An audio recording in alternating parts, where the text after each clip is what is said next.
സംഭവിക്കുന്ന കാര്യങ്ങളാണ് ഇതുപോലുള്ള ഷെയറിങ്. അല്ലാതെ ഇത് നമ്മളൊരു രീതിയിലുള്ള ദുരുദ്ദേശത്തിലോ അല്ലെങ്കിൽ മറ്റ് ലക്ഷ്യങ്ങൾ വെച്ചല്ല പ്രവർത്തിക്കുന്നത്. നമുക്ക് അങ്ങനെ പ്രവർത്തിക്കാൻ കഴിയില്ല. ഇനി ഇദ്ദേഹത്തിന്റെ കാര്യം ഞാൻ പറയുമ്പോൾ ഇദ്ദേഹത്തിനും ലക്ഷ്യങ്ങളുണ്ട്. അപ്പോൾ ഇദ്ദേഹത്തിനെ കുറിച്ച് ഞാൻ ചിന്തിച്ചപ്പോൾ ഇദ്ദേഹം ഒരു രീതിയിലും ഒരു വിശ്വാസ സ്വഭാവത്തിൽപ്പെട്ട ഒരു വ്യക്തിയായിട്ട് എനിക്ക് തോന്നുന്നില്ല. കാര്യം അദ്ദേഹത്തിന്റെ ആ പ്രവർത്തനങ്ങളോ അദ്ദേഹത്തിന്റെ ഇപ്പൊ ശ്രീ ഗുരുമാർഗത്തെ കുറിച്ച് ശ്രീ പറയുമ്പോ ശ്രീ പറയാറുണ്ട്, അത് പരമപ്രകാശമാണ്, ഏറ്റവും വലിയ നന്മയാണ്, ഏറ്റവും വലിയ സത്യമാണ്, ജ്ഞാനമാണ് എന്ന് ശ്രീ എപ്പോഴും പറയാറുണ്ട്.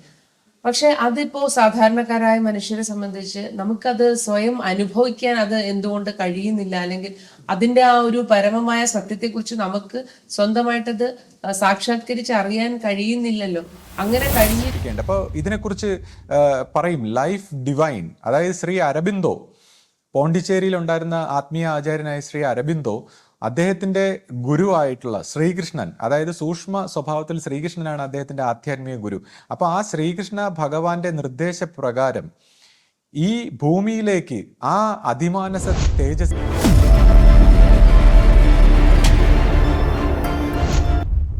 സദ്ഗുരുവേ ശരണം. എല്ലാവർക്കും ലൈഫ് ഡിവൈൻ്റെ പുതിയ എപ്പിസോഡിലേക്ക് സ്വാഗതം. ഇപ്പോൾ കഴിഞ്ഞ കുറച്ച് ദിവസമായിട്ട് വേറൊരു ചാനലിൽ ശ്രീ പറയുന്ന കാര്യങ്ങളെയൊക്കെ വിമർശിച്ചുകൊണ്ടും അത് വിലയിരുത്തിക്കൊണ്ടും ഇങ്ങനെ വീഡിയോസ് അവർ പരമ്പരയായിട്ട് ഇറക്കുന്നുണ്ട്. അപ്പോൾ നമ്മൾ 1-2 വീഡിയോസ് അതിനൊരു മറുപടി ആയിട്ട് നമ്മൾ അപ്ലോഡ് ചെയ്ത് കഴിഞ്ഞു.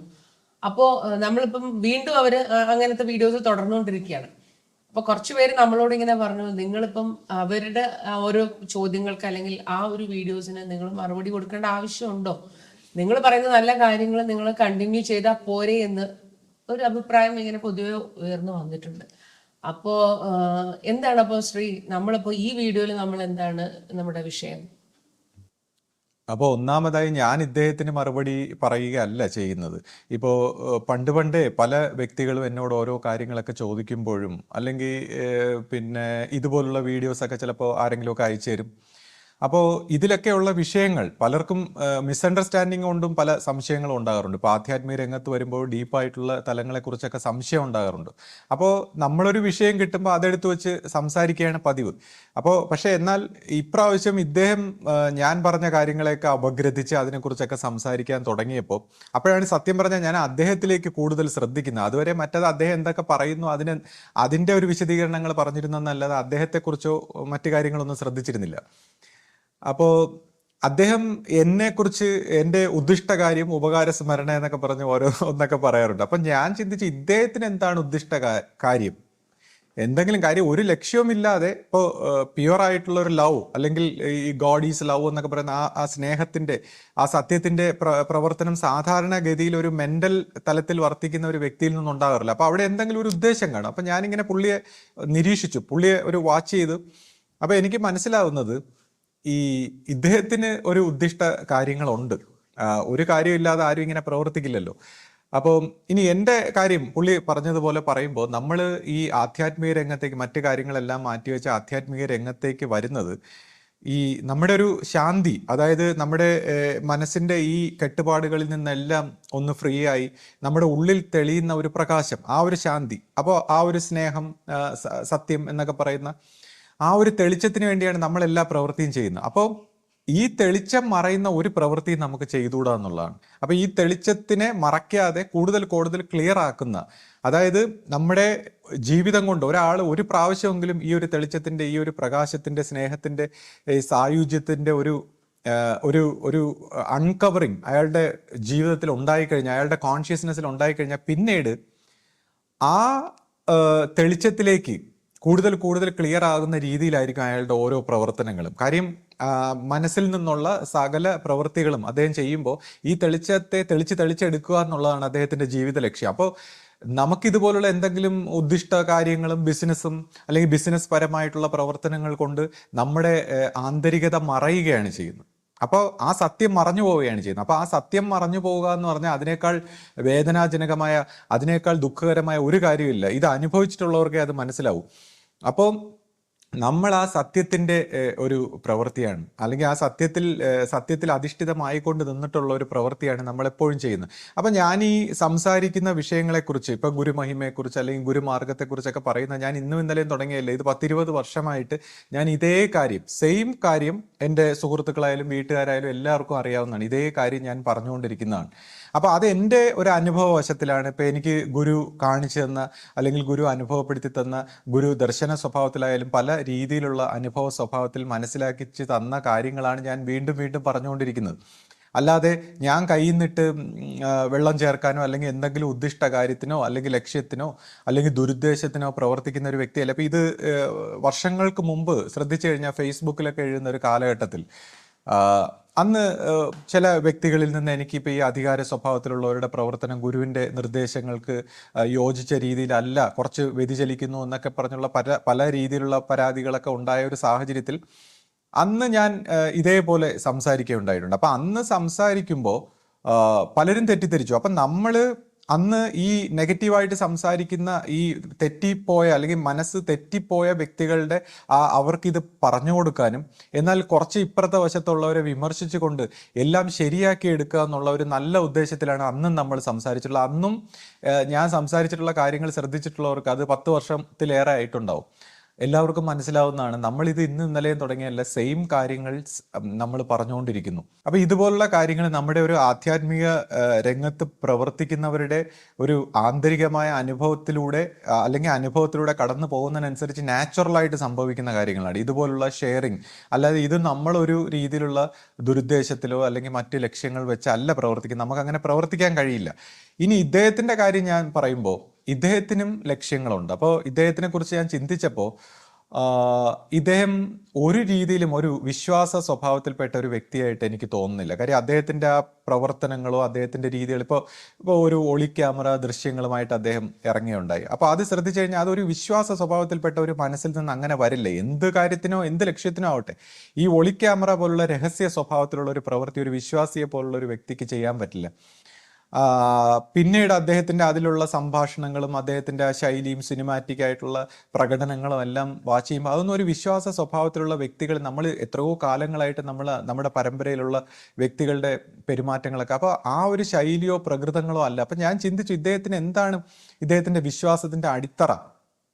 അപ്പോൾ ചെറുപ്പകാലത്തിൽ ഗുരുവിൻ്റെ അടുത്ത് വന്നിട്ടുണ്ടോ അല്ലെങ്കിൽ ഗുരുവുമായിട്ട് ഇടപഴകിയിട്ടുണ്ടോ ചിന്തിക്കുമ്പോൾ, കാര്യം അങ്ങനെ ചിന്തിക്കാൻ എന്നെ പ്രേരിപ്പിച്ചത്, ഇപ്പോൾ ഗുരുവിൻ്റെ ഫോട്ടോയും അല്ലെങ്കിൽ ഗുരുവിൻ്റെ വീഡിയോസ്, ഗുരുവിൻ്റെ വാണികളൊക്കെ കൈകാര്യം ചെയ്യുന്ന രീതി കണ്ടിട്ട് പഴയ തലമുറയിൽ ഗുരു ശരീരത്തിലുണ്ടായിരുന്ന സമയത്ത് ആശ്രമ സ്വഭാവത്തിൽ ബന്ധപ്പെട്ടിട്ടുള്ള ഒരു വ്യക്തികളും ചെയ്യുന്ന ഒരു രീതിയല്ല. അതെന്താണ്, അത് വളരെ നിസ്സാരമായിട്ട് പുള്ളി ചോദിക്കുന്നത്, അതിലെന്താ കുഴപ്പമെന്നാണ് ചോദിക്കുന്നത്. ആശ്രമത്തിൻ്റെ പഴയ ഒരു ചരിത്രം എടുത്ത് നോക്കിക്കഴിഞ്ഞാൽ ഗുരുവിൻ്റെ ഒരു പിക്ചറോ അങ്ങനെയുള്ള കാര്യങ്ങളൊന്നും പുറത്തു വിട്ടിട്ടില്ല. അത് ഗുരുവിൻ്റെ പ്രത്യേകമായ നിർദ്ദേശപ്രകാരമാണ്. അന്ന് ഗുരു നേരിട്ട് പറഞ്ഞതനുസരിച്ചാണ് അന്ന് ഗുരുവിൻ്റെ പിക്ചറോ അല്ലെങ്കിൽ ഗുരുവിൻ്റെ വാണികളോ മറ്റ് വീഡിയോകളോ അങ്ങനെ ഒന്നും പ്രചരിപ്പിച്ചിരുന്നില്ല. ഗുരുവിനെ പുറത്തുള്ളവർക്ക് അറിയില്ലായിരുന്നു. അപ്പോൾ അതെന്തുകൊണ്ടാണ് അങ്ങനെ ഗുരു പ്രിവെൻറ്റ് ചെയ്തത്? അപ്പോൾ സമൂഹത്തിന് ഈ ഒരു രീതിയിൽ മാന്യത എത്തിയിട്ടില്ലാത്ത, ആ രീതിയിൽ വികസിച്ചിട്ടില്ലാത്ത ഒരു സമൂഹത്തിലേക്ക് ഇത് കൊടുക്കാൻ പാടില്ല. അപ്പോൾ അത് മറ്റുള്ളവരുടെ മനസ്സിനെ അടച്ചു കളയുകയാണ്. അവരുടെ മനസ്സിൽ എന്തെങ്കിലും ഒരു നെഗറ്റിവിറ്റി വന്നാൽ ഈ പ്രകാശ സ്വരൂപമായ ഈ സത്യത്തിൻ്റെ വക്താവിനെ അവർ എന്തെങ്കിലും നിന്ദിക്കുന്ന രീതിയിലുള്ള ഒരു പെരുമാറ്റം ഉണ്ടായാൽ അത് മറ്റുള്ളവർക്കൊരു ദോഷമാണ്, അല്ലെങ്കിൽ അവരുടെ ജീവനെ ബാധിക്കുന്ന ഒരു ദോഷമാണ്. അപ്പോൾ ആ രീതിയിൽ ഗുരു ഇത് പ്രിവെൻറ്റ് ചെയ്തിരുന്നു. അന്നത്തെ കാലത്ത് ഇത് വളരെ സീരിയസ് ആയിട്ട് കൈകാര്യം ചെയ്യുന്ന കാര്യമാണ്. അപ്പോൾ ഇദ്ദേഹത്തിന് അതൊക്കെ വളരെ നിസ്സാരമായിട്ടാണ്. അദ്ദേഹം ചോദിക്കുന്നത് എന്താ പ്രശ്നം എന്നാണ് ചോദിക്കുന്നത്. അപ്പോൾ ഗുരുവുമായിട്ട് നേരിട്ട് ഉള്ള അനുഭവങ്ങളോ ബന്ധങ്ങളോ ഒന്നും ഇല്ലായിരുന്നു എന്ന് തന്നെ കരുതേണ്ടിയിരിക്കുന്നു. കാര്യം അങ്ങനെ പഴയ കാലത്ത് ആശ്രമമായിട്ട് ബന്ധമുണ്ടെങ്കിൽ ഇങ്ങനത്തെ പ്രവൃത്തി ചെയ്യില്ല. പിന്നീട് ഇപ്പോൾ ഗുരുവിൻ്റെ കുടുംബാംഗം എന്ന ലേബലിലാണ് പലപ്പോഴും അദ്ദേഹം ഇങ്ങനെ എഴുതി വെക്കുന്നത് നമ്മൾ കണ്ടിട്ടുണ്ട്. അപ്പോൾ ഗുരുവിൻ്റെ കുടുംബാംഗം എന്ന് പറഞ്ഞിരുന്നെങ്കിൽ അന്നത്തെ കാലത്ത്, ഇപ്പോൾ ഒരുപക്ഷെ ഈ ഒരു കാരണം കൊണ്ട് തന്നെ അദ്ദേഹത്തിന് ഗുരു ഇപ്പോൾ ഇവിടെ ഫിസിക്കലായിട്ടുണ്ടായിരുന്ന ഗുരു ഒരിക്കലും അടുപ്പിക്കില്ലായിരുന്നു. ഇങ്ങനെ ഒരു കാര്യം പറഞ്ഞ കാര്യം ഗുരുവിനെ സംബന്ധിച്ച് ഏറ്റവും അപമാനകരമായ ഒരു കാര്യമാണ്. ഗുരു എന്ന് പറഞ്ഞാൽ സന്യാസത്തിൻ്റെ ഏറ്റവും ഉന്നതിയിലുള്ള ഏറ്റവും ഉയർന്ന മൂല്യങ്ങൾ, അല്ലെങ്കിൽ ലോകത്തിന് ഏറ്റവും മാതൃകാ സ്വഭാവത്തിൽ ഇങ്ങനെ ഒരു കുടുംബാംഗം എന്നുള്ള അല്ലെങ്കിൽ ലോകമേ തറവാട് എന്നുള്ള ഒരു സംസ്കാരത്തിൽ ഗുരു ഇങ്ങനെ ഒരു കാര്യം ഗുരു ഒരിക്കലും ഇഷ്ടപ്പെടാത്തൊരു കാര്യമാണ്. അപ്പോൾ ഗുരുവിനെ മനസ്സിലാക്കിയിട്ടുണ്ടെങ്കിൽ, ഗുരുവിൻ്റെ അദ്ദേഹം ഇങ്ങനെ പുകഴ്ത്തി പുകഴ്ത്തി പറയുന്ന ആ ഗുരുവിൻ്റെ ഒരു ആന്തരികത, ഗുരുവിൻ്റെ മനസ്സ് മനസ്സിലാക്കിയിട്ടുള്ള ഒരു വ്യക്തിയാണെങ്കിൽ ഒരിക്കലും ഗുരുവിൻ്റെ കുടുംബാംഗം എന്ന് പറയില്ല. നവജ്യോതി ശ്രീ കരുണാകര ഗുരു ഒരു വ്യക്തിയല്ല, അതൊരു പ്രസ്ഥാനമാണ്, ഒരു ആശയമാണ്, ഒരു ഗുരുവാണ്, ദൈവമാണ്. അപ്പോൾ ആ അസ്തിത്വത്തെ ഒരു കുടുംബാംഗവുമായിട്ട് അല്ലെങ്കിൽ ഒരു കുടുംബത്തിൻ്റെ മാത്രം വകയായിട്ടോ അല്ലെങ്കിൽ ആ ഒരു രീതിയിൽ ബന്ധിപ്പിക്കാൻ കഴിയില്ല. അഥവാ അങ്ങനെ ബന്ധിപ്പിച്ചു കഴിഞ്ഞാൽ ഈ ഒരു ആശയത്തിൻ്റെ സകല മേന്മയും അതിൽ നഷ്ടപ്പെടുന്നതാണ്. അപ്പോൾ ഗുരു ഇഷ്ടപ്പെടാത്തൊരു കാര്യമാണ് ഈ കുടുംബാംഗം എന്ന് പറയുന്ന ലേബൽ. അപ്പോൾ അത് അദ്ദേഹം എടുത്തു വെച്ച് തെറ്റായ രീതിയിൽ ഉപയോഗിക്കുന്നു. അപ്പോൾ ഇതൊന്നും ഗുരുവിനെ മനസ്സിലാക്കിയിട്ടില്ല, അല്ലെങ്കിൽ ആശയത്തെ, ഈ ആശ്രമത്തെക്കുറിച്ച് മനസ്സിലാക്കിയിട്ടില്ല എന്നുള്ള ഒരു കാര്യത്തിനുള്ള തെളിവാണ്. ഇപ്പോൾ ഈ കുടുംബാംഗം എന്ന് പറയുന്ന ഒരു സ്വഭാവത്തിൽ ഞാൻ ആ കുടുംബത്തിലുള്ള മറ്റാരെങ്കിലും ഉണ്ടെങ്കിൽ അവരെല്ലാം വളരെ ബഹുമാനത്തോടെ കാണുന്നു. ഇത് അവരെ ആരെയും വേദനിപ്പിക്കാനോ അല്ലെങ്കിൽ അവരെ കുറ്റപ്പെടുത്താനുള്ള ഒരു കാര്യമല്ല. കാര്യം ഇതൊരു ആശയത്തിൻ്റെ ഒരു വശമാണ്. അതായത് ഗുരുവിനെ എപ്പോഴും സമീപിക്കേണ്ട ഒരു ശിഷ്യന്മാർ എന്നുള്ള സ്വഭാവത്തിലാണ്. ശിഷ്യന്മാരാണ് ഗുരുവിനെ സംബന്ധിച്ച് ഗുരുവിൻ്റെ കുടുംബം. എന്നാൽ ശിഷ്യന്മാർ ഗുരുവിൻ്റെ കുടുംബാംഗങ്ങളെ പ്രത്യേകമായിട്ട് കാണുന്നു, സ്നേഹ ആദരവോടെ കാണുന്നു. പക്ഷെ അത് കാണാനുള്ള രീതിയിൽ നിന്ന് വ്യതിചലിച്ച്, ഗുരുവിൻ്റെ ആശയങ്ങളിൽ നിന്ന് വ്യതിചലിച്ച് പ്രവർത്തിക്കുന്നവരെ എങ്ങനെ കാണാൻ പറ്റും? ഇപ്പം തന്നെ ഞാൻ നേരത്തെ പലപ്പോഴും പറഞ്ഞിട്ടുണ്ട്, ഇപ്പോൾ അരവിന്ദ മാമനെയൊക്കെ കാണുമ്പോൾ നമ്മുടെ ബഹുമാനം, നമ്മുടെ ഉള്ളിൽ നിന്ന് വരുന്ന ആ സ്നേഹം, അപ്പോൾ അതെന്തുകൊണ്ടാണ്? അദ്ദേഹം ഒരു ശിഷ്യ സ്വഭാവത്തിലാണ്, അല്ലെ കുടുംബാംഗം എന്നുള്ള രീതിയിലല്ല അദ്ദേഹം ഈ ആശ്രമത്തിൽ നിൽക്കുന്നത്. അപ്പോൾ ഗുരുവിനോടൊത്ത് ശിഷ്യ സ്വഭാവത്തിൽ മാത്രമേ ഗുരുവിനോട് അടുക്കാൻ കഴിയൂ എന്നുള്ളതാണ്. അല്ല രക്തബന്ധത്തിൻ്റെ, കുടുംബാംഗത്തിൻ്റെ ആ ഒരു സംസ്കാരത്തിൽ ഗുരുവിനോട് അടുക്കാൻ കഴിയില്ല. അപ്പോൾ ഇദ്ദേഹം എന്തിനാണ് പിന്നെ ഈ പ്രവർത്തനങ്ങളെല്ലാം നടത്തുന്നത്? നമ്മളില്ല പണ്ട് സിനിമകളിലൊക്കെ കാണുന്ന പോലെ ചിലർ അമേരിക്കയിലൊക്കെ പോയിട്ട് വരുമ്പോൾ, വീട്ടുകാരെല്ലാം ഉപേക്ഷിച്ചിരുന്ന വ്യക്തി ബോംബെയിലും അമേരിക്കയിലും ലണ്ടനിലൊക്കെ പോയിട്ട് വരുമ്പോൾ, തിരിച്ചു വരുമ്പോൾ ബന്ധുക്കളെന്ന് പറഞ്ഞ എല്ലാ വശത്തു നിന്നും കുറേ ആൾക്കാർ ഓടിക്കൂടാറുണ്ട്. അപ്പം അതുപോലെ തൻ്റെ കുടുംബത്തിൽപ്പെട്ട ഒരാൾ എന്തോ വലിയൊരു പൊസിഷനിലാണെന്ന് കണ്ടിട്ട് എന്തോ നേട്ടത്തിനും ഉദ്ദേശത്തിനും ലക്ഷ്യത്തിനും വേണ്ടി പ്രവർത്തിക്കുന്നത് പോലെയാണ് നമുക്ക് തോന്നുന്നത്. കൂടാതെ ഈ വ്യക്തിയെ ശിഷ്യപൂജിതയാണ് സത്യം പറഞ്ഞ ആശ്രമത്തിലേക്ക് അടുപ്പിച്ച് നിർത്തിയത്. കാര്യം അത് ഗുരുവിനോടുള്ളൊരു സ്നേഹാദരവ് കൊണ്ട് ശിഷ്യപൂജിത അദ്ദേഹത്തിന് ഇവിടെ നിന്ന് പ്രവർത്തിച്ച് പുണ്യപ്പെട്ട് ജീവന്റെ മുക്തി മാർഗത്തിലേക്ക് ചലിക്കാൻ ഒരു അവസരം എന്നുള്ള രീതിയിൽ സ്നേഹം കൊണ്ട് ഇവിടെ പിടിച്ചു നിർത്തിയത് ആദരണീയ ശിഷ്യപൂജിതയാണ്. അതിനുള്ള നന്ദിയാണ് അദ്ദേഹം വീണ്ടും വീണ്ടും ആ പേരിനെ ഇങ്ങനെ അധിക്ഷേപിച്ചുകൊണ്ട് അദ്ദേഹം ചെയ്തുകൊണ്ടിരിക്കുന്നത്. അപ്പൊ ഇദ്ദേഹത്തിന്റെ ഒരു പ്രവൃത്തി കാണുമ്പോൾ ഞാൻ എൻ്റെ ഒരു 5ാം ക്ലാസ്സിൽ 6ാം ക്ലാസ്സിലൊക്കെ പഠിക്കുമ്പോൾ എൻ്റെ വീടിൻ്റെ ഒരു അയൽവക്കത്തൊരു കുട്ടി ഉണ്ടായിരുന്നു. ഈ കുട്ടി ഞാൻ എന്ത് സാധനം മേടിച്ചാലും, ഇപ്പോൾ ഒരു ബലൂൺ ആവട്ടെ, ഒരു ടോയ് ആവട്ടെ, എന്ത് സാധനം മേടിച്ചാലും 3 വയസ്സുള്ള ഈ കുട്ടി വന്ന് തന്നാ മതി എന്നിങ്ങനെ പറഞ്ഞുകൊണ്ട് എൻ്റെ പിറകെ നടക്കും. അപ്പം നമ്മൾ മിഠായി മേടിച്ചാലാവട്ടെ, നമ്മുടെ വീട്ടിൽ TV വെക്കുമ്പോഴാവട്ടെ, എല്ലാ കാര്യങ്ങളും പുള്ളിക്ക് നിയന്ത്രിക്കണം. അതായത് പുള്ളിയുടേതല്ലാത്ത എല്ലാ കാര്യങ്ങളും പുള്ളിക്ക് നിയന്ത്രിക്കണം. അപ്പം ഞാനിങ്ങനെ ആദ്യകാലത്തൊക്കെ നമ്മൾ പലതും കൊടുക്കും, പക്ഷെ പിന്നീട് ഇത് സ്ഥിരമായപ്പോഴത്തേക്ക് ഞാൻ ഓടിക്കളയും, പുള്ളിയെ കാണുമ്പോൾ ഇങ്ങനെ ഓടിക്കളയും. അപ്പോൾ ആ തന്നാ മതി എന്ന് പറഞ്ഞുകൊണ്ടിരുന്ന ആ കുട്ടിയുടെ ആ രൂപവും ആ മൊട്ടത്തല ഇതെല്ലാം ഓർക്കുമ്പോൾ എനിക്ക് ആ കൊച്ചിൻ്റെ സ്വഭാവമാണ് ഓർമ്മ വരുന്നത്. അപ്പം ഇവിടെ വന്ന് ഈ ആശ്രമ സ്വഭാവത്തിൽ ഇതിൻ്റെ അകത്തെല്ലാം കയറി എല്ലാം ഇങ്ങനെ തന്നാ മതി അധികാരവും അല്ലെങ്കിൽ മറ്റു കാര്യങ്ങളും ഈ പൊസിഷനും എല്ലാം എനിക്കിങ്ങനെ തന്നാ മതി അല്ലെങ്കിൽ എന്നെ എല്ലാവരും മാനിക്കൂ എന്നൊക്കെയുള്ള അർത്ഥത്തിൽ ഇങ്ങനെ സംസാരിച്ചുകൊണ്ടിരിക്കുന്നു. അപ്പോൾ ഈ സംസാരിക്കേണ്ട വിഷയങ്ങൾ അല്ലെങ്കിൽ ഈ ആധ്യാത്മികമായിട്ടുള്ള വിഷയങ്ങൾ സംസാരിക്കാനുള്ള പ്രാപ്തിയുള്ള അല്ലെങ്കിൽ അതിനുള്ള ഒരു ഇൻസൈറ്റ് ഉള്ള, അതിനുവേണ്ടി ഈ പ്രവർത്തിച്ചിട്ടുള്ള, അതിനുവേണ്ടി ചിന്തിച്ചിട്ടുള്ള ഒരു വ്യക്തി അല്ല താൻ എന്ന് തിരിച്ചറിയാതെ ഇതേപോലുള്ള കാര്യങ്ങളൊക്കെ എടുത്തു വെച്ച് വിശദീകരിക്കുന്നു. ഇപ്പം ഞാൻ സംസാരിച്ചിട്ടുള്ള കാര്യങ്ങളെപ്പോലും എടുത്തു വെച്ച് സംസാരിക്കുമ്പോൾ, അതിനെ വിശദീകരിക്കുമ്പോൾ അതിനെ തെറ്റായ, കംപ്ലീറ്റ്ലി ഞാൻ ഉദ്ദേശിച്ച അർത്ഥത്തിന് വിരുദ്ധമായ രീതിയിലാണ് പുള്ളി വിശദീകരിക്കുന്നത്. അപ്പോൾ ഇങ്ങനെയും അദ്ദേഹം വിശദീകരിക്കുന്ന കാണുമ്പോഴാണ് ഇതിനൊക്കെ ഇങ്ങനെയൊക്കെ സംസാരിക്കാൻ പറ്റുമോ എന്ന് പോലും ഞാൻ ചിന്തിക്കുന്നത്. അപ്പോൾ ഇതിങ്ങനെ പറയുമ്പോൾ ഈ മറ്റേ ആളിന് സംസാരിക്കുന്ന ഇതേപോലുള്ള മണ്ടത്തരങ്ങളൊക്കെ ഇങ്ങനെ വിളിച്ച് പറയുമ്പോൾ ഇതൊക്കെ പറഞ്ഞ ആളിന് മറുപടി ഉണ്ടെന്ന് പോലും ചിന്തിക്കാതെയാണ് വലിയ ഗാംഭീര്യത്തോടെ താത്വിക ആചാര്യനെ പോലെ ഇങ്ങനെ സംസാരിക്കുന്നത്. അപ്പോൾ താൻ ചെയ്യുന്ന പ്രവൃത്തി എന്താണ്, അല്ലെങ്കിൽ തൻ്റെ അറിവെന്താണ്, അല്ലെങ്കിൽ തൻ്റെ പൊസിഷൻ എന്താണ്, ഇതൊന്നും മനസ്സിലാക്കാതെയാണ് അദ്ദേഹത്തിൻ്റെ എല്ലാ സംസാരങ്ങളും. അപ്പോൾ ഇതിനകത്തൊരു ദുരുദ്ദേശങ്ങളും, ഈ ഉദ്ദിഷ്ട കാര്യം എന്ന് പറയുന്നത് ഇതേപോലെ മനസ്സുകൊണ്ട് പ്രവർത്തിക്കുന്ന വ്യക്തികൾക്ക് ഉദ്ദിഷ്ട കാര്യങ്ങളും ലക്ഷ്യങ്ങളും പല ഗൂഢ ഉദ്ദേശങ്ങളും ഒക്കെ കാണും. അപ്പോൾ എല്ലാവരും ഇതുപോലെ ഇപ്പൊ ഈ വിശ്വാസ സ്വഭാവത്തിലൊക്കെ ഉള്ള പലരും ഇദ്ദേഹത്തിന്റെ പിറകെ നടക്കുന്നുണ്ട്, ഈ വഴിതെറ്റി നടക്കുന്നവരൊക്കെ നടക്കുന്നുണ്ട്. പക്ഷെ ഇദ്ദേഹത്തിന്റെ ഉദ്ദേശം മറ്റ് പല കാര്യങ്ങളാണ്. ഗുരുവിന്റെ ആശയമോ അല്ലെങ്കിൽ ഗുരുവിന്റെ പ്രസ്ഥാനത്തിനോടുള്ള മമതയോ ഗുരുവിനോടുള്ള സ്നേഹമോ ഒന്നുമല്ലെന്നുള്ളത് ഇദ്ദേഹത്തിന്റെ ഇത്രയും നാളുള്ള പ്രവർത്തനങ്ങളെന്ന് വ്യക്തമാണ്. അപ്പൊ ഇതുപോലുള്ള ആൾക്കാരെ പ്രൊമോട്ട് ചെയ്ത് ഇതുപോലുള്ള ആൾക്കാരുടെ പിറകെ നടക്കരുതെന്ന് മാത്രമാണ് എനിക്ക് ഇദ്ദേഹത്തെക്കുറിച്ച് അല്ലെങ്കിൽ ഇദ്ദേഹത്തിന്റെ പ്രവൃത്തികളെ കുറിച്ച് കാണുമ്പോൾ എനിക്ക് പറയാനുള്ളത്. ഇപ്പൊ ശ്രീ ഗുരുമാർഗത്തെ കുറിച്ച് ശ്രീ പറയുമ്പോ ശ്രീ പറയാറുണ്ട്, അത് പരമപ്രകാശമാണ്, ഏറ്റവും വലിയ നന്മയാണ്, ഏറ്റവും വലിയ സത്യമാണ്, ജ്ഞാനമാണ് എന്ന് ശ്രീ എപ്പോഴും പറയാറുണ്ട്. പക്ഷെ അതിപ്പോ സാധാരണക്കാരായ മനുഷ്യരെ സംബന്ധിച്ച് നമുക്കത് സ്വയം അനുഭവിക്കാൻ അത് എന്തുകൊണ്ട് കഴിയുന്നില്ല, അല്ലെങ്കിൽ അതിന്റെ ആ ഒരു പരമമായ സത്യത്തെക്കുറിച്ച് നമുക്ക് സ്വന്തമായിട്ടത് സാക്ഷാത്കരിച്ച് അറിയാൻ കഴിയുന്നില്ലല്ലോ. അങ്ങനെ കഴിഞ്ഞിരുന്നെങ്കിൽ ഇപ്പൊ ഈ പറഞ്ഞ തർക്കങ്ങളോ അല്ലെങ്കിൽ ഇങ്ങനെയുള്ള പ്രശ്നങ്ങളോ ഒന്നും ഉണ്ടാകുമായിരുന്നില്ലല്ലോ ശ്രീ. അതിപ്പോ ആശായി, ഈ മണ്ണിലും വിണ്ണിലും തൂണിലും തുരുമ്പിലും ദൈവം ഇരിക്കുന്നു എന്ന് പറയുന്നു. പക്ഷെ ആർക്കെങ്കിലും അങ്ങനെ ഒരു ദൈവത്തെ കുറിച്ച് അനുഭവപ്പെടുന്നുണ്ടോ? ഒരുപക്ഷെ ദൈവമില്ല, ഈ ലോകത്തിൽ ദൈവമില്ല എന്നുള്ള അതിനുള്ള പൂർണ്ണമായ ഒരു തെളിവ് വേണമെങ്കിൽ ആ രീതിയിൽ ചിന്തിക്കുന്നവർക്ക് കിട്ടുന്നതാണ്. ദൈവമില്ല, അതുകൊണ്ടാണല്ലോ നമ്മുടെ ഇപ്പോൾ എത്തീസ്റ്റുകളായിട്ടുള്ള അല്ലെങ്കിൽ വളരെ റാഷണലായിട്ടൊക്കെ ചിന്തിക്കുന്ന വ്യക്തികൾ ദൈവം എന്ന് പറയുന്ന ഒരു കൺസെപ്റ്റ് അത് വെറും മണ്ടത്തരമാണെന്നുള്ള രീതിയിലല്ലേ സംസാരിക്കുന്നത്. അങ്ങനെ ഒരു പ്രസൻസ് ഇവിടെ ഉള്ളതായിട്ട് അങ്ങനെ ഒരു രീതിയിലും ഫീൽ ചെയ്യുന്നില്ല. അപ്പൊ എന്തുകൊണ്ടാണ് ഇതിനെ ഈ എല്ലാത്തിലും എല്ലാമായിരിക്കുന്ന ഈ സത്യത്തെ, ഈ എന്താണ്, വെള്ളത്തിൽ ജീവിക്കുന്ന മീനിന് വെള്ളം കാണാൻ പറ്റുന്നില്ല എന്ന് പറയുന്ന പോലെയാണ്. അപ്പൊ എല്ലാത്തിലും എല്ലാമായിരിക്കുന്ന ഈ സത്യത്തെ പെർസീവ് ചെയ്യാനുള്ള ഒരു സെൻസ് നമുക്ക് ഡെവലപ്പ് ആയിട്ടില്ല. അപ്പൊ ഈ സെൻസ് ഡെവലപ്പ് ചെയ്തെടുക്കുക എന്നുള്ളതാണ് ആത്മീയത. അപ്പോൾ നമ്മൾ ഈ ഓരോ നമ്മുടെ ജീവിതം എന്നതുകൊണ്ട് തന്നെ അർത്ഥമാക്കുന്നത് ഓരോ ഇതിപ്പോ ഏതെങ്കിലും കുറച്ചു നേരം പോയി നിന്ന് പ്രാർത്ഥിക്കുകയോ അല്ലെങ്കിൽ എന്തെങ്കിലും പൂജകളോ മറ്റു കാര്യങ്ങളോ ചെയ്യുക എന്നുള്ളതല്ല ആത്മീയത.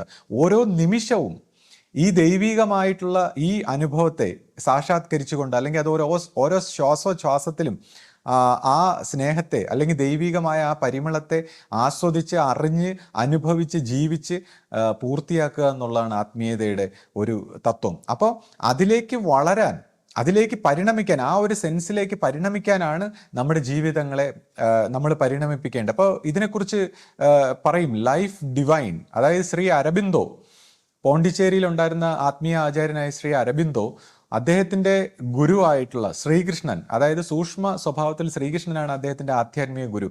അപ്പൊ ആ ശ്രീകൃഷ്ണ ഭഗവാന്റെ നിർദ്ദേശപ്രകാരം ഈ ഭൂമിയിലേക്ക് ആ അതിമാനസ തേജസ്സിനെ, ആ സൂപ്പർ ലൈറ്റായിട്ടുള്ള, സുപ്രീം ലൈറ്റായിട്ടുള്ള ആ തേജസ്സിനെ ഭൂമിയിലേക്ക് അവരോഹണം ചെയ്ത് കൊണ്ടുവരുന്നതുമായി ബന്ധപ്പെട്ട ഒരു എക്സ്പെരിമെന്റ്, ഒരു ഗ്രൂപ്പ് ഓഫ് പീപ്പിൾ ചേർന്ന ഒരു മെഡിറ്റേഷനൊക്കെ സംഘടിപ്പിച്ച് അങ്ങനെ ഒരു എക്സ്പെരിമെന്റ് സംഘടിപ്പിക്കണം.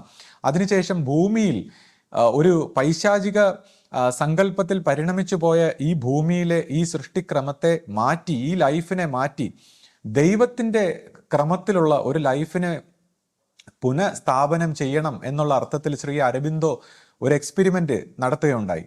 അപ്പോൾ ശ്രീകൃഷ്ണന്റെ നിർദ്ദേശപ്രകാരം അതിനെയാണ് ലൈഫ് ഡിവൈൻ എന്ന് പറയുന്നത്. അതായത് നമ്മുടെ ലൈഫ് എല്ലാം വീണ്ടും ഡിവൈൻ ആക്കി മാറ്റണം. ഓരോ നിമിഷവും ഈ ദൈവത്തിനെ അല്ലെങ്കിൽ ദൈവികമായ ആ ധർമ്മത്തിൽ ജീവിക്കാൻ കഴിയുന്ന രീതിയിൽ ലൈഫ് ഡിവൈൻ ആക്കണം എന്നുള്ളത് അദ്ദേഹത്തിന്റെ ഒരു കൺസെപ്റ്റാണ് ശ്രീ അരബിന്ദോയുടെ. അപ്പൊ അതിന്റെ ഭാഗമായിട്ട് ഒരു ഗ്രൂപ്പ് ഓഫ് പീപ്പിളിന്റെ ആ ഒരു മെഡിറ്റേഷന്റെ കൾമിനേഷന്റെ ഭാഗമായിട്ട് ഈ 1926 ഒരു ദിവസം ഇതുപോലെ ഈ അതിമാനസ തേജസ് ഉപരിമനസ്സായ ശ്രീകൃഷ്ണനാൽ അനുഗതനായി ഭൂമിയിലേക്ക് അവരോഹണം ചെയ്യുന്നതായിട്ട് അവർക്ക് വിഷൻ ഉണ്ടായി.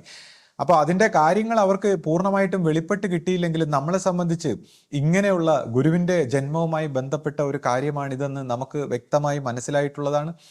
അപ്പോൾ അതിനുശേഷം പിൽക്കാലത്ത് ഗുരുവിൻ്റെ ആ സൂക്ഷ്മരൂപം, ആ അതിമാനസ തേജസ്സിൽ നിന്ന് ഇങ്ങനെ ഒരു അറിയിപ്പുണ്ടായി ശിഷ്യ പരമ്പരയ്ക്ക്. 83 മറ്റോ ആണെന്ന് തോന്നുന്നു. ഇങ്ങനെ, അതായത് പരമപ്രകാശം പരമ്പരയിൽ അണഞ്ഞു കഴിഞ്ഞാൽ പിന്നെ ഞാനിരിക്കില്ല എന്നൊരു അറിയിപ്പുണ്ടായി.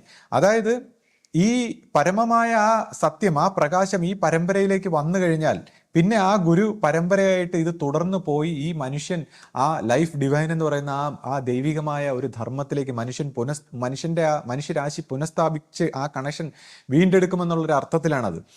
അപ്പോൾ ശ്രീ അരബിന്ദോയുടെ ഹോൾ ലൈഫ് അദ്ദേഹം ഈ എക്സ്പെരിമെന്റിന് വേണ്ടിയാണ്, അതായത് ഈ നമ്മുടെ മെറ്റീരിയലിസ്റ്റിക് തലത്തിൽ ഈ ഡിവൈൻ ആയിട്ടുള്ള ആ എനർജിയെ കൊണ്ടുവരാൻ വേണ്ടിയുള്ളൊരു പരീക്ഷണങ്ങളായിരുന്നു. അപ്പോൾ അദ്ദേഹത്തിന് അത് പൂർണ്ണമായിട്ടും സക്സസ്ഫുൾ ആകാൻ കഴിഞ്ഞില്ല. എന്നാൽ നമ്മുടെ ഗുരു ഈ ഒരു എക്സ്പെരിമെന്റ് ഈ ഒരു രീതിയിൽ തുടരുകയും ഈ പറഞ്ഞ പിന്നെ ഈ ഒരു പ്രകാശത്തെ, ആ ഒരു കാരുണ്യ സ്വഭാവമായ ആ ശക്തിയെ നമ്മുടെ പരമ്പരയിലേക്ക് എത്തിച്ച് ഗുരുവിൻ്റെ ആ വർക്ക്, ഗുരു എന്താണോ മനുഷ്യരൂപത്തിൽ വന്ന ആ വർക്ക് പൂർത്തീകരിച്ച് ആ ശിഷ്യ പരമ്പരയ്ക്ക് അത് കൈമാറിയിട്ട് ഗുരു പോവുകയാണ് ഉണ്ടായത്. അപ്പം നമ്മുടെ ഈ എന്താണ് ഈ ഇവർ പറയുന്നത് പോലെ അല്ലാതെ ഈ ഗുരു പരമ്പരയിൽ ആ ഗുരുസ്ഥാനത്ത് ഈ ഒരു ലൈറ്റിന്റെ സാന്നിധ്യത്തിലാണ് നമ്മൾ എപ്പോഴും നമ്മുടെ ഗുരു എന്ന് പറയുന്ന ഈ അതിമാനസ തേജസ്സായിട്ടിരിക്കുന്ന ആ പരമപ്രകാശത്തിന്റെ ആ പൂർണ്ണതയായിട്ടുള്ള ആ ഗുരുസ്വരൂപമാണ്.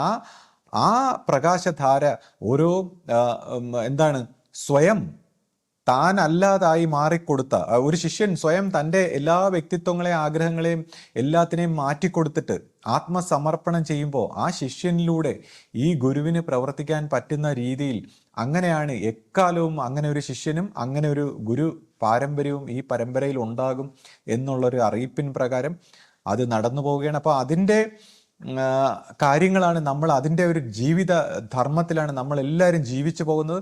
അപ്പോൾ അതിൻ്റെ ഒരു മഹിമ മനസ്സിലാക്കാത്ത വ്യക്തികൾ, ഇപ്പോൾ എന്നെ സംബന്ധിച്ച് ഇതുപോലുള്ള ചില കാര്യങ്ങൾ എനിക്കും വെളിപ്പെട്ട് കിട്ടിയത് കൊണ്ട്, അല്ലെങ്കിൽ അത് ഇന്ന രീതിയിൽ അറിയിക്കണമെന്നുള്ളൊരു അറിവ് എനിക്ക് ഉണ്ടായത് കൊണ്ട് ഞാനത് വീണ്ടും വീണ്ടും പറഞ്ഞുകൊണ്ടിരിക്കുന്നു. ഇപ്പൊ ആദ്യകാലത്തൊക്കെ ഇപ്പോൾ ഗുരുവിനോടൊപ്പം പ്രവർത്തിച്ചിരുന്ന ഒരു ശിഷ്യ പരമ്പര അന്നത്തെ അധികാര സ്വഭാവത്തിലുള്ളവരൊന്നും ഗുരു ഉദ്ദേശിച്ച രീതിയിൽ പ്രവർത്തിച്ചു വന്നിരുന്നില്ല.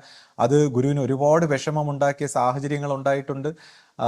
അന്നും പല രീതിയിലുള്ള പിന്നെ വിഷമങ്ങൾ ഉണ്ടായിട്ടുണ്ട്. പക്ഷെ അപ്പോഴൊക്കെ എല്ലാവരും ഒറ്റക്കെട്ടായിട്ട് ഈ ഗുരുവിനെ ബഹുമാനിക്കുന്ന ഒരു സ്വഭാവം ഉണ്ടായതുകൊണ്ട് ഇതൊരു ഒറ്റക്കെട്ടായിട്ട് നമുക്ക് പ്രവർത്തിച്ച് മുന്നേറാൻ കഴിഞ്ഞു. പക്ഷെ പിൽക്കാലത്ത് ഈ ഒരു ഐക്യം ആ ഒറ്റക്കെട്ടായി ഗുരുവിനോടൊപ്പം പ്രവർത്തിക്കാനുള്ള ഒരു ഐക്യം പടിപടിയായി നഷ്ടപ്പെട്ടതോടുകൂടി ആണ് കുറച്ചൊക്കെ എന്താണെങ്കിലും ഇവരെല്ലാം പറയുന്ന രീതിയിലുള്ള അപജയങ്ങൾ ഉണ്ടായത്. അപ്പൊ അത് നമ്മളെപ്പോലത്തെ മനുഷ്യരുടെ പ്രവൃത്തികളെ വിലയിരുത്താതെ ഈ ഒറ്റക്കെട്ടായിട്ട് പ്രവർത്തിക്കാൻ വീണ്ടും നമുക്ക് ആ ഗുരുവിനെ, ആ അതിമാനസ തേജസ്സിനെ, ആ സത്യത്തെ വണങ്ങിക്കൊണ്ട് ഒറ്റക്കെട്ടായിട്ട് പ്രവർത്തിക്കാൻ ആ ഗുരുവിനെ വണങ്ങി ഓരോ ഉയർന്ന അധികാര സ്വഭാവത്തിലുള്ളവരും എല്ലാം വണങ്ങി അത് പരസ്യമായിട്ട് മനുഷ്യർക്ക് കാണിച്ചു തന്ന് അവർക്കും തിരിച്ച് പരമ്പരയിലുള്ള ഓരോ വ്യക്തികളും അവരെ മാനിക്കണമെങ്കിൽ ഈ മാന്യത ഗുരുവിനോടൊപ്പം അവർക്കുണ്ട് എന്ന് തെളിയിച്ച് പ്രൂവ് ചെയ്ത് നമ്മളെല്ലാം ഒറ്റക്കെട്ടായിട്ട് ഇതിലേക്ക് മുന്നേറി വളർന്ന് ആ സത്യത്തിൻ്റെ മാർഗത്തിൽ ജീവിക്കണം. ആ ജീവിതം